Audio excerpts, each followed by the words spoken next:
Lors du projet Expedition See the Future, Marie-Kay est venue à bord d'Hirondelle pour travailler sur la pollution sonore. Bonjour, je m'appelle Marie-Kay, je suis biologiste marine et violoniste. Le son est quelque chose qui me passionne énormément et du coup la transmission du son dans l'océan aussi. Et en fait, on réalise que les humains ne sont pas les seuls à faire de la musique, à créer des sons. Il y a aussi les animaux qui l'utilisent pour un but communicatif. Et donc ça engendre un certain respect vis-à-vis de la nature et vis-à-vis de l'environnement. Aller en mer, à bord d'un voilier, c'est important pour moi. Parce que c'est un moyen de déplacement qui limite autant les émissions de gaz à effet de serre que la pollution sonore. Alors en tant que musicienne, j'ai développé une certaine sensibilité pour les sons ambiants qui se passent dans la vie de tous les jours. Donc chaque son est un peu une note, chaque bruit pourrait devenir une mélodie. Et donc en fait, quand on sait que dans l'océan ça se passe pareil, qu'en fait les mammifères marins ils utilisent ça pour communiquer, pour garder une structure sociale entre eux, mais ils utilisent aussi l'écolocalisation. Donc c'est-à-dire qu'ils produisent des clics en forme de sonar qu'ils émettent et puis qu'ils vont recevoir de l'objet que ça touche. Et donc ils vont pouvoir se créer une espèce de vision de l'environnement. Ils arrivent à voir grâce au son.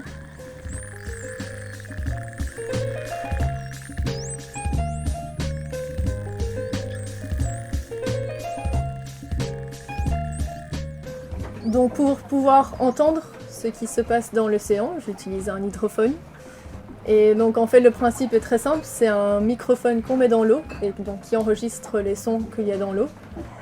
J'entends tout ce qui est les bruits de cétacés, donc c'est-à-dire les dauphins et les baleines.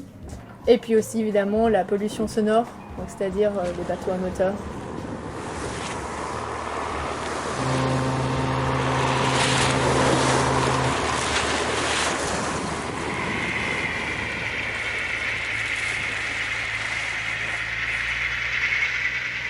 On peut définir un paysage sonore à partir de 3 composantes différentes.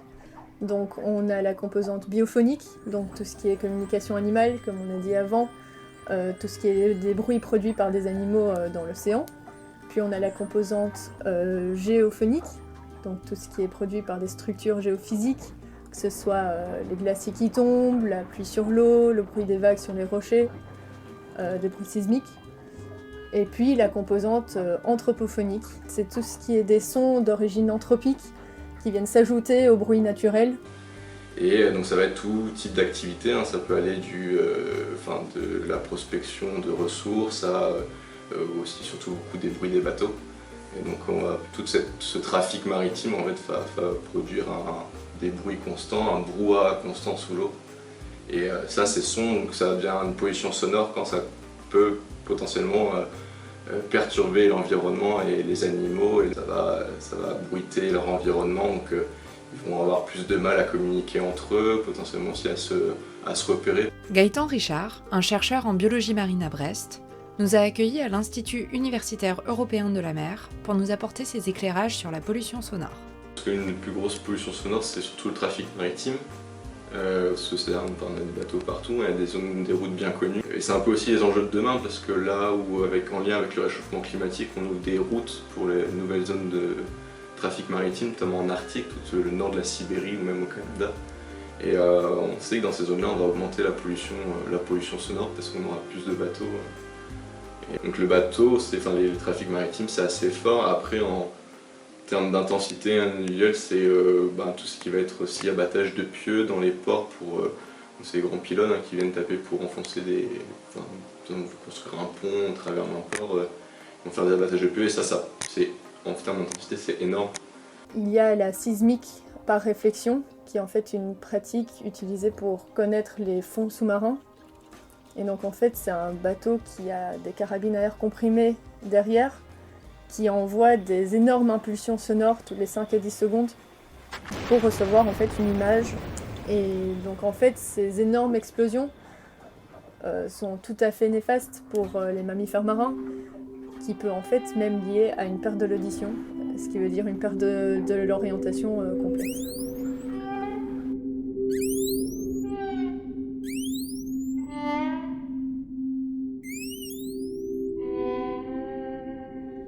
donc c'est un peu l'hypothèse sur les animaux, hein, qui s'ils veulent continuer à communiquer entre eux, mais même pour une même distance, il y a un bruit ambiant, il va falloir qu'ils fournissent plus d'énergie pour communiquer entre eux, et c'est là où c'est aussi source un peu de nuisance pour ces animaux. Donc cette dépense d'énergie dont on parle pour les cétacés, elle est aussi accumulée quand on essaie de recevoir une information. Donc par exemple déjà de 1 pour l'écolocalisation, si on n'arrive plus à s'orienter parce qu'on ne reçoit plus l'information à cause des interférences sonores, en fait l'animal n'arrive tout simplement plus à savoir où il est. Puis aussi pour la chasse, effectivement s'il n'arrive plus à recevoir l'information de où se trouve la proie qu'il est en train de chasser, il ne pourra plus l'attraper, il ne pourra plus se nourrir et il ne va pas pouvoir survivre. Et puis il y a aussi pour la communication animale, pour justement garder cette cohésion de groupe. Et en fait, s'il n'arrive plus à entendre un autre individu de son groupe, et il n'arrive plus à se positionner par rapport à eux, et en fait, il pourra se perdre totalement.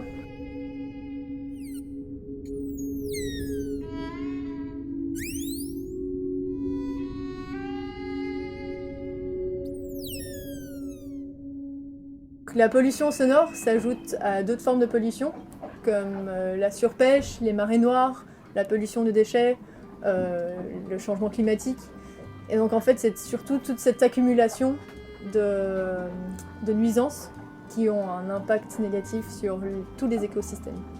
Les écosystèmes sont c'est des milieux, c'est des systèmes qui sont assez fragiles, quoi, où il y a toute une relation de proie-prédateur mise en place, et une espèce qui va être impactée, ça peut engendrer une réaction en chaîne assez importante, et ça où chaque écosystème c'est en constante évolution, mais c'est toujours assez fragile.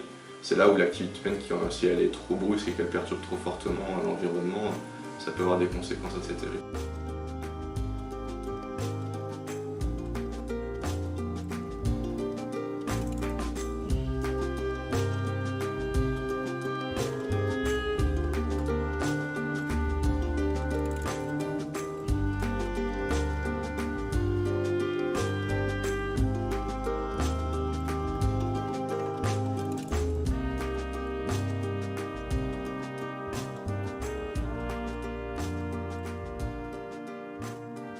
Quand on pense au cargo et transport maritime, en fait, chaque fois qu'on achète quelque chose, que ce soit vêtements, nourriture ou des objets manufacturés en usine à l'étranger, tout ça fait le tour du monde plusieurs fois en fait par cargo.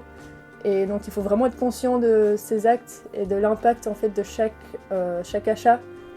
Réduire l'intensité du trafic maritime, peut-être cibler certaines zones aussi, éviter des zones où il y a des animaux qui viennent à certaines époques de l'année. Donc c'est bien comprendre le comportement des animaux pour cibler quand les animaux ils sont là, quel est leur comportement dans ces zones. On peut penser sur des mammifères marins comme les grandes baleines qui sont des espèces migratrices. Il y a des zones où il va y avoir de la reproduction.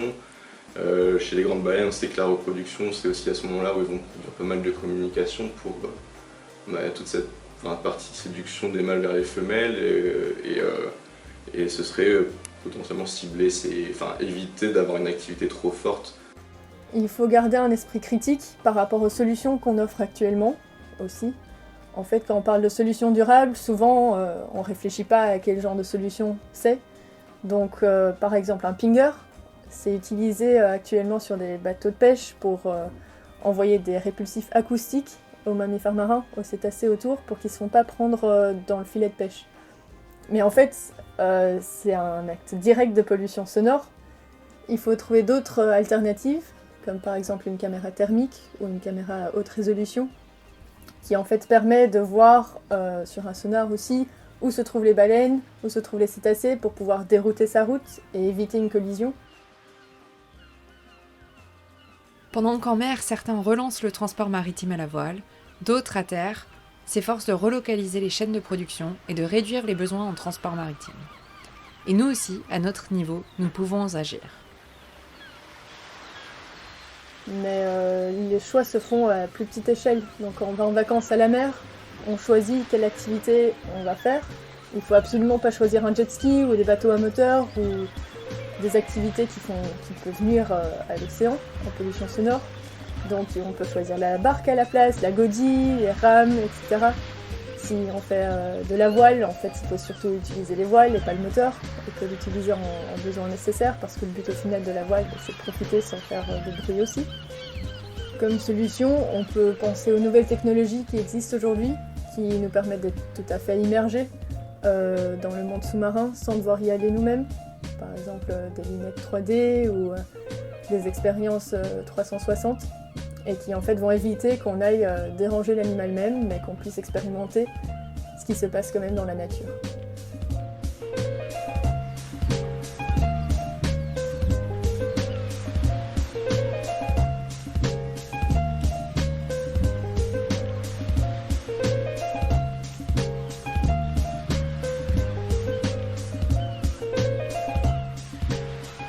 C'est pas qu'un changement au niveau de la pollution sonore qu'il faut en fait, c'est un changement global de chaque individu. Il faut qu'on remette en question tout ce qu'on fait, tous les choix qu'on fait, garder un esprit critique par rapport aux activités qu'on fait. Et en fait, c'est pas habiter qu'il faut faire sur cette terre, c'est cohabiter avec l'environnement. Et donc, il faut surtout être à l'écoute en fait de la nature et savoir que le silence, il est super chouette aussi, de pouvoir profiter de la beauté de la nature.